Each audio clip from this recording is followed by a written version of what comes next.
ضروری نہیں ہے کہ وہ حج کوٹا ہولڈر ہو. تو جو حج کوٹا ہولڈر ہے اس کے لیے یہ ضروری نہیں ہے کہ وہ ورلڈ وائڈ ٹورزم بھی کروا رہا ہو. ہمارے موسٹلی لوگ جتنے بھی ہیں وہ زیادہ تر ایسے ہی ہیں جو صرف حج کو فوکس کرتے ہیں تاکہ حاجی کی خدمت بھی کر سکے پورا اور اس کا کسی اور طرف دھیان نہ ہو. حاجی کو پورا فوکس کر کے اس کو سبسڈ دینا ہی بنیادی مقصد ہے ایچ. دنیا بھر میں ٹورزم انڈسٹری سے ریلیٹڈ ڈگریاں اور ڈپلومے کروائے جاتے ہیں. پاکستان میں اس سلسلے میں کیا سکوپ ہے؟ جی بالکل. ابھی جیسا کہ ابھی ہم اس چیز کو دیکھ رہے ہیں ہمارے ساتھ چونکہ سعودی گورنمنٹ بھی انوالو ہے وہ موسٹلی اس کو گیج کر رہے ہیں وہ لے کے جا رہے ہیں اس کو یعنی وہاں کی وزارت حج اینڈ ٹورزم ان کو جوائنٹلی کر رہے ہیں جس کے لیے ہم ابھی کچھ پروسیس سے گزر بھی رہے ہیں اور ایز ہوپ ہم اس کی کوشش بھی کر رہے ہیں کہ سعودی گورنمنٹ چاہ رہی تھی کہ وہاں کا ٹورزم وہ اوپن کرے بلکہ وہ کر رہی ہے. اگر وہ اوپن کر رہی ہے تو انہوں نے دیکھا کہ ہم کوئی شارٹ سلیکٹڈ آدمی کر دیتے ہیں. ہم نے ان کو ایز ہوپ باڈی آفر کی ہے کہ آپ چند بندے اگر سلیکٹ کریں گے تو وہ کسی مین سٹی کے اندر ہوں گے جبکہ ہوپ کے ممبرس وہ سروسز دے سکتے ہیں ڈور اسٹیپ پر دے سکتے ہیں یعنی اور وہ اتنے وائڈر پھیلے ہوئے ہیں کہ ہر کسی چھوٹے بڑے شہروں میں زیادہ بیٹھے ہیں چھوٹے چھوٹے شہروں میں بھی ایچ ڈی اوز بیٹھے ہیں. تو یہ اس کی سعودی ٹورزم کے لیے بہت زیادہ بہتر ہو سکتا ہے اور انشاءاللہ اس پہ ہم نیگوشیٹ کر رہے ہیں. مجھے پوری امید ہے کہ وہ ہمیں اتھرائز کر دیں گے. بطور چیئرمین حج آرگنائزیشن پنجاب آرگنائزرز کے کون کون سے مسائل حل کروائے ہیں جن پر آپ فخر محسوس کرتے ہو؟ جی اس شعبے کے مسائل ہم دوسرے مسائل نہیں سمجھتے. بنیادی مسئلہ ہم سمجھتے ہیں کہ اگر کوئی میرا ممبر بھی ہے تو اس کو حاجی سے اور حاجی کو اس سے مسئلہ نہیں ہونا چاہیے. تو میں سمجھتا ہوں کہ اس کے ان دونوں چیزوں کو میں نے لنک اپ کی ہے کہ ایچ ڈی او کو حاجی سے مسئلہ نہیں ہونا چاہیے اور حاجی کو ایچ ڈی او سے مسئلہ نہیں ہونا چاہیے. اس کے لیے ہم نے پراپر یہ پلان کیا ہے کہ ہم اپنے چونکہ ہمارے جتنے بھی ایچ ڈی اوز ہیں سالہ سال سے ہی کام کر رہے ہیں.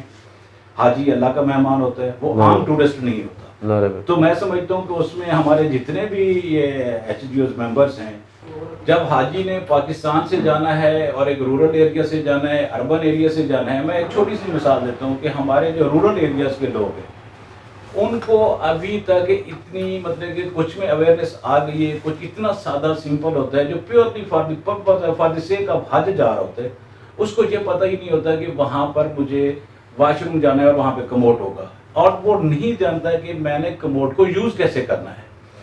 تو وہ جو مسائل ہوتے ہیں ہم کوشش کرتے ہیں کہ حاجی کو صرف اللہ کی رضا کی خاطر نو ڈاؤٹ ہمارا اس کے ساتھ بزنس بھی ہے تو ان کے لیے جتنا ہم اپنے آپ کو فیسیلیٹیٹ کر سکتے ہیں حاجی کی نرم و گرم بات بھی ہم سن لیتے ہیں کیونکہ ہمیں پتہ ہوتا ہے حاجی کو پتہ نہیں ہوتا.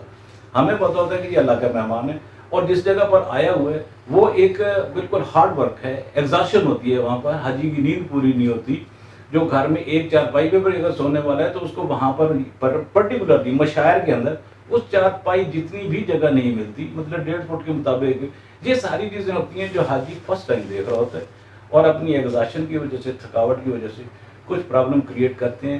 لیکن میں اور میرے تمام ممبر ان تمام پرابلمس کو بڑی خندہ پیشانی سے لیتے ہیں اور ہم یہ سمجھتے ہیں کہ حاجی صاحبان کو اتنی اویئرنیس نہیں ہے جتنی کہ ہونی چاہیے ان مشاعر مقدسہ کے متعلق.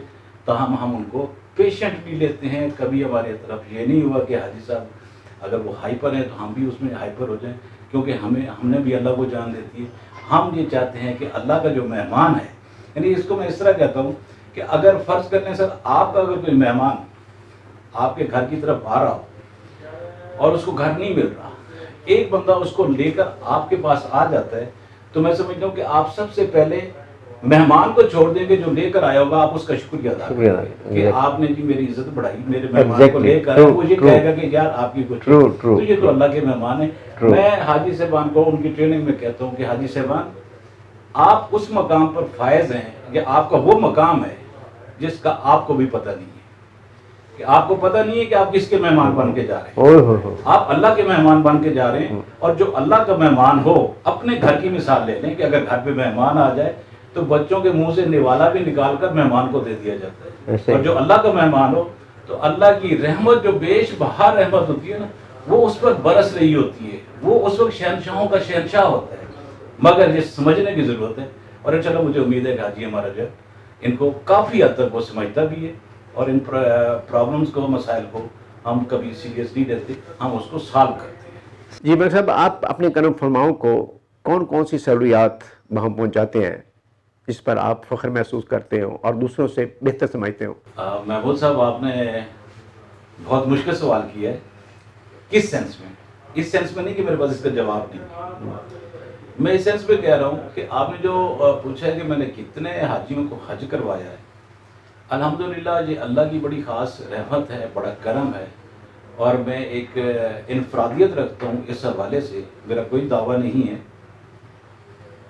میں نے اس سے پہلے، اس فیلڈ میں آنے سے پہلے وزارت حج کو سرو کیا ہے. ایز ڈائریکٹر حج میں نے لاکھوں حاجیوں کی خدمت کی ہے، ماشاءاللہ، ان کو حج پر بھیجا ویری ہے. نائس. ایز وٹنس مجھے سکون قلب حاصل ہوتا تھا کہ جب کوئی حاجی حرم شریف میں جا کر مجھے فون کر کے کہتا تھا کہ ملک صاحب آپ کے لیے دعا کر رہے ہیں، تو میں سمجھتا تھا کہ میں نے شاید اپنی خدمت کرنے کا حق ادا کیا ہے. واہ. رہی بات اب میرے اپنے پرائیویٹ بزنس میں آنے کی آفٹر ریٹائرمنٹ، تو محمود صاحب الحمدللہ میرا یہ بزنس میرے پہلے بیٹے کے پاس تھا، میں اس وقت سروس میں تھا.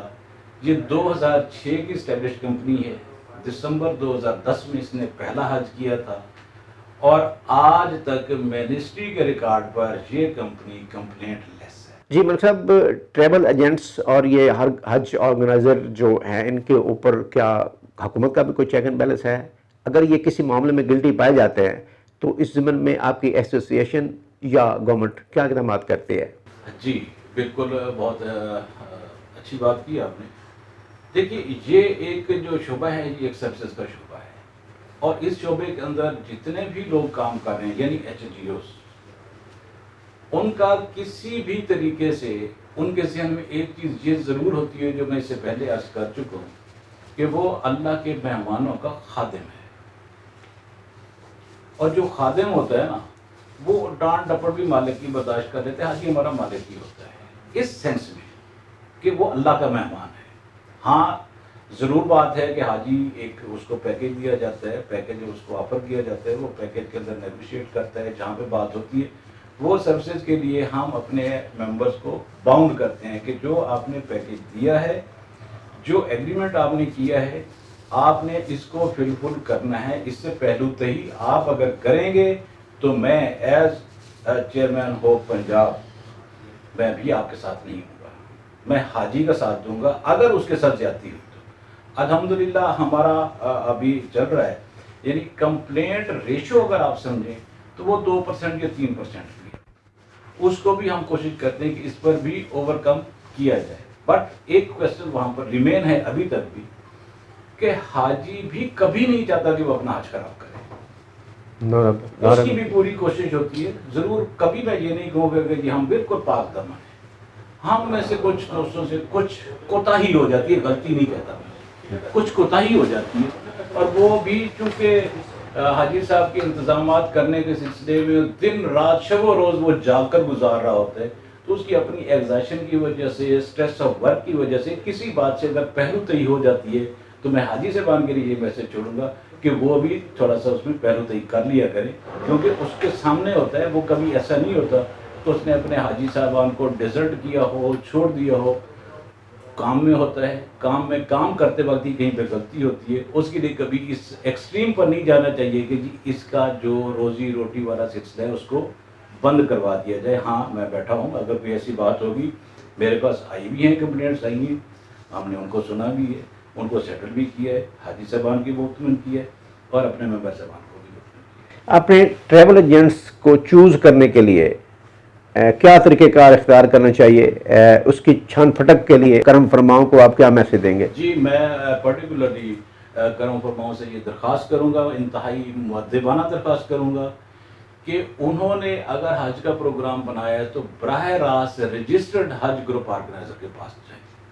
جس کا ایک طریقہ یہ ہے کہ منسٹری کی اگر ویب سائٹ کھولیں گے تو اس پر تمام ایچ جی اوز جو رجسٹرڈ ہوں گے، جو کوٹا ہولڈر ہوں گے، وہ اس کے اوپر لکھے ہوئے ہوں گے، ان کے فون نمبر بھی لکھے ہوں گے. One thing. Second is that, یہ اکثر دیکھنے میں آیا ہے کہ ہمارا حاجی بالکل سیدھے سادھے لوگ ہوتے ہیں، وہ ایکچوئل جس کے ساتھ اس نے ٹریول کرنا ہے وہ اس کے پاس نہیں ہوتے، وہ کسی دوسرے تیسرے کے پاس ہوتے ہیں، بلکہ 4 جگہ پہ ہوتے ہیں. وہاں سے ان کی چلتے چلتے چلتے پراپر اس جگہ پر آئیں گے.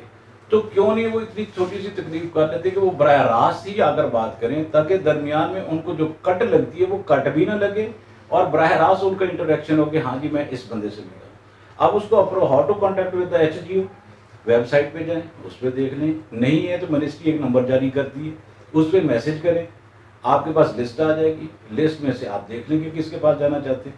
مختلف پیکیجز ہوتے ہیں، جو پیکیجز آپ کو سوٹ کرتے ہیں اس کے مطابق۔ لیکن again I would request all Hajjaj who are proceeding for next year Hajj must اپنے آپ کو دیکھیں کہ انہیں اگر جیسے کی طرح بولتے ہیں نا آئی کانٹیکٹ، اگر ان کا کانٹیکٹ ہو تو براہ راست ایچ جی او، رجسٹرڈ ایچ جی او کے ساتھ ہونا چاہیے، نشانی کے طور پر اس کے آفس میں جائیں، اس کو بولیں کہ بھائی اپنا آر ایل دکھاؤ، آر ایل مین رجسٹریشن ریکگنیشن لیٹر، وہ سرٹیفکیٹ لگا ہوگا جہاں پہ لگا ہوا ہے۔ اگر کسی کے پاس نہیں ہے تو 100% سمجھ لے کہ وہ ان رجسٹرڈ ٹور کے پاس ہے، تو ان رجسٹرڈ جو ہوگا اس نے ظاہر ہے کہ کسی رجسٹرڈ کے پاس ہی اس کو لے کر جانا ہے۔ تو میری یہ ہمبل ریکویسٹ ہوگی ان تمام حضرات سے کہ وہ آئی کانٹیکٹ کریں، یعنی براہ راست ایچ جی او سے آ کر ملیں، نہیں ہے فون کر دیں، نمبر اویلیبل ہے، ایچ جی او اپنا نمائندہ بھیج دے گا، خود چلا جائے گا وہاں پر حاجی کی خوشنودی کے لیے، خدمت کے لیے۔ تو انشاءاللہ کوئی ایسی بات ان کو نہ دیکھنے میں آئے گی نہ سننے میں آئے گی۔ جی ناظرین، آپ نے حج آرگنائزیشن ایسوسیشن کے پنجاب کے چیئرمین جناب ملک سعید احمد کی گفتگو سنی، یقیناً دل آپ کے پسیج آئے ہوں گے۔ حج کی باتیں اور پھر اس قدر روح افزا باتیں، ان باتوں سے یقیناً آپ مستفید ہوئے ہوں گے اور آپ کی جانکاری میں اضافہ ہوا ہوگا کہ حج عمرہ کے لیے جانے کے لیے کیا طریقہ کار اختیار کیا جاتا ہے اور کس طرح انتخاب کرتے وقت اپنے ٹریول ایجنٹ کا، اپنے آرگنائزر کا انتخاب کرتے وقت کن باتوں کو ملحوظ خاطر رکھنا چاہیے۔ اب پروگرام کا وقت ختم ہوا جاتا ہے، اپنے میزبان نظر حسین محبوب کو اجازت دیجیے۔ پاکستان زندہ باد۔